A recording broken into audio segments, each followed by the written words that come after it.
একটা কথাই বলবো, একটা এত বড় ভয়ঙ্কর ঘটনার পরে এতদিনে কোনো সুবিচার পাওয়া গেল না, এটা সত্যি আমরা জনগণ হিসেবে খুবই একটা খারাপ একটা ব্যবস্থা আর কি। আমাদের এই রাজ্যের ব্যবস্থাটা যে এতটাই খারাপ আমরা ভাবতেই পারছি না। একজন মেয়ে এতদিন আগে এভাবে নিজের কাজের জায়গায় তাকে রেপ করে মার্ডার করা হলো, তার সুবিচার সে এখনো পেল না। জনগণ হিসেবে আমরা এটাই চাইবো যে আমরা সেই সবাই যেন সুবিচার পাই, মানে যেই সব মেয়েদের সাথে এইসব ঘটনা ঘটছে। এখানে নিরাপদ কি করে বলছেন আপনারা সবাই? নিরাপদ তো কোনো মেয়েই নয় বর্তমানে।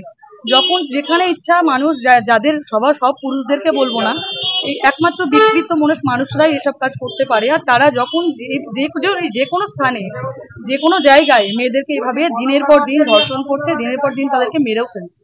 আজকে এতদিন পরে যখন এই ঘটনার কোনো বিচার পাওয়া যাচ্ছে না, তখন স্বাভাবিকভাবেই আমরা মনে করছি এর কোনো বিচার সঠিকভাবে হয়নি, বা তদন্তটার সত্যিটা সবার সামনে আনা হোক, সেটাই চাই আমরা। আর এই রেপিস্টদের দৃষ্টান্তমূলক একটা শাস্তি পাওয়ার যোগ্য তাদেরকে অবশ্যই যেন সেই শাস্তিটা দেওয়া হয়। দেখুন, লক্ষ্মীর ভান্ডার দিয়ে মুখ বন্ধ করে চেষ্টা করাটা পরের কথা। ব্যাপারটা হচ্ছে আগে লক্ষ্মীকে বাঁচান, তারপরে লক্ষ্মী ভান্ডারের কথা ভাববেন। আমার তো তাই মনে হয়। একটা কথাই বলবো সবাই মিলে, যে যাদের সঙ্গে এই ঘটনা ঘটছে বা দিনের পর দিন অবিরত যে ঘটনা ঘটে চলছে, এটার যেন দৃষ্টান্তমূলক শাস্তি হোক, আর আমরা যেন একটা ধর্ষণমূলক দেশে বাস করতে পারি। বাংলা টুডে নাও।